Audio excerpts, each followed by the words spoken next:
Guys, I did it. I watched the Secret Levels Concord episode last night. And no lie, it was kind of good. And look, I'm not saying that it would have been like, had Concord survived and that game was going on right now, like, would it have been a situation where it's like the show was good enough to have revived the game? No. But it does make us all sit around and wonder what if. Or at least it makes me sit around wondering what if, what could have been, right? Did anyone else here watch the show last night? I watched that episode and it was terrible in my opinion. Really? Y'all didn't like it? I mean, look. Let me be clear. The Concord episode is not on the level as like the Warhammer episode. Or I wouldn't even, you know, I think Warhammer, D&D did really good. Pac-Man was just really surprising more than anything. That was like some Black Mirror stuff. I mean, they've all been really good, but Warhammer is by far at the top. Like, I think the Warhammer episode was the best.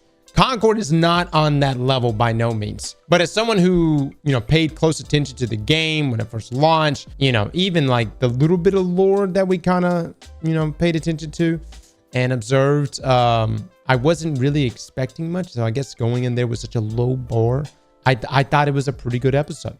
All right, I do want to read this. Concord Secret Level episode is the best trailer for the game. Firefox Studios failed shooter made for some surprisingly fun TV. It's from Michael right here, Michael Werder. Easily the strangest facet of Prime's Video Secret Level series is a short film based on Sony's Concord, the first-person shooter that launched this summer to a dismal reception. It was quickly taken offline and canceled. Concord was a spectacular failure for Sony and developer Firewalker Studios. I mean, the studios has gone on to shut down, in part because too few people seem to care about its world or characters. So it's something of a surprise just how much fun Secret Levels Concord episode is, how likable its characters are, and how if it had been released long before the game's launch, not 2 months after its shocking death, there's a very real chance it might have helped the sci-fi shooter's chances.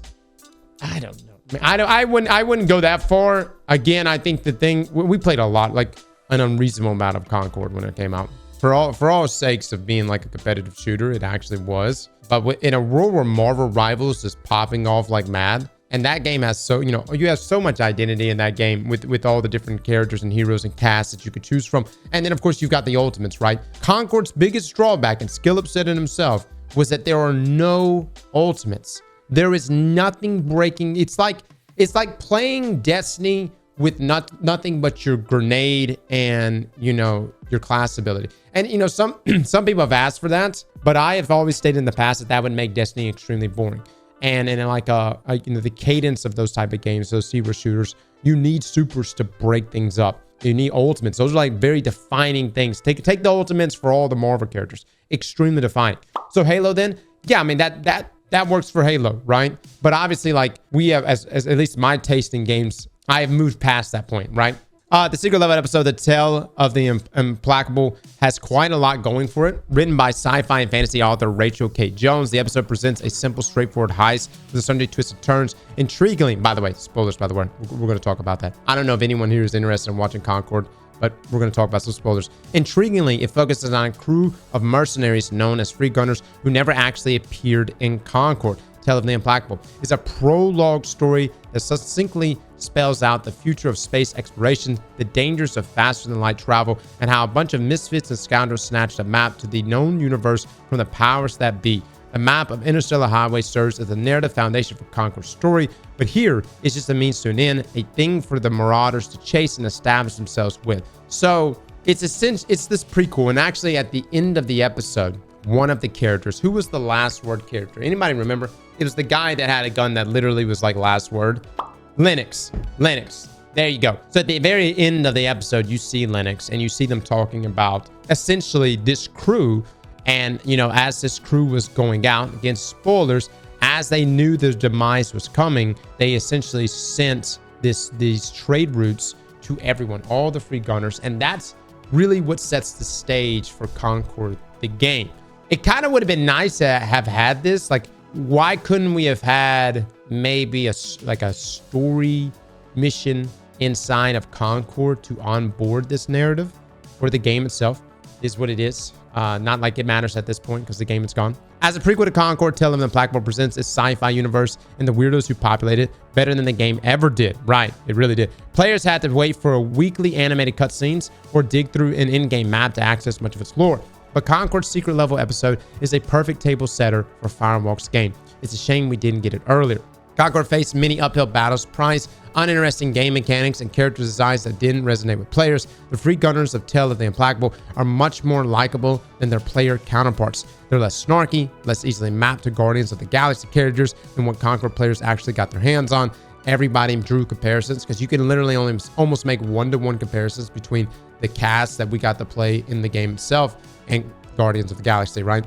But Tale of the Implacable illustrates another issue with Concord. The subterfuge, the action, the humor, the camaraderie, and the action of the Implacable's cruise heights, none of that would have been in the game anyway. Concord was instead a formulaic shooter that tried a few new things that didn't register with players. The fun blockbuster action on the screen in Tale of the Implacable is unlikely to ever be replicated in the game. Concord may have failed as a game, but at least it gave us a great bit of TV. I bring this to you today, guys. Would Concord have done better if it was a different kind of game? Obviously, if it had stayed, if it was going to be this hero shooter, should have been just flat out free. Should have took that route as far as monetization. Should have had, you know, some sort of onboard story mission. But would it have been better had it have been a story-driven game? We'll never know. The gaming community is very random. I mean, what if it? What if it was an open world PvE game with story driven in it? I mean, obviously this is a lot more to bite off, right? Like when we start talking about like that level of world building, granted, hold on, we say it's a lot to bite off, but I believe the budget for this game was somewhere around 200 million or so, right? But yeah, I mean, I would have been okay. I would have liked a story-driven game. And then maybe after the story-driven portion, or maybe after we are established with the characters, maybe even perhaps this, then maybe we would be okay with like a hero shooter. And it's like, all right, we've got these characters that we've played in a PvE mode or in a story-driven mode. We know their backstories, right? And now we can potentially go play with them in a hero shooter. I still don't think the monetization would have made sense for that. Don't tell me we're talking about Trash Concord. Oh yeah, I mean, guys, this is a Concord. Dude, this is going to be studied for years. You know, I have never seen. Most studios or most games that have died out, you know, they teeter out. They'll keep them on the hook. Very rarely do you ever see them go in, take a game off, okay, issue refunds, and then subsequently shut down the whole studio. You're telling me this won't be studied for years to come? And whether you're a developer, publisher, or anywhere in the mix, or just a gamer, it is arguably the biggest flop in gaming history. You think Anthem was bad? Brother, Concord beats Anthem. How can we not talk about it? After watching last night's show and seeing the show and seeing, wow, the delivery here, again, not on like Warhammer's level. The Warhammer episode was still my favorite episode, but Concord was still very, very solid. It tells me they had someone there that could tell a good story. And it makes me wonder, what could have been? And obviously there's no use even wasting our time wondering about that. But my question is, will there ever be a game that flops as hard as Concord? I don't think we'll ever have. I mean, what are we talking? A 2-week turnaround from when the game launched to when it shut down? How long did it take for the game to shut down, guys? Was it 2 weeks after launch, or did it make it a whole month? 11 days, 11, 12 days? Less than 2 weeks. All right. So less than 2 weeks, Sony came in, looked at Concord, said, give the people their money back, and then proceeded to shut down the studio.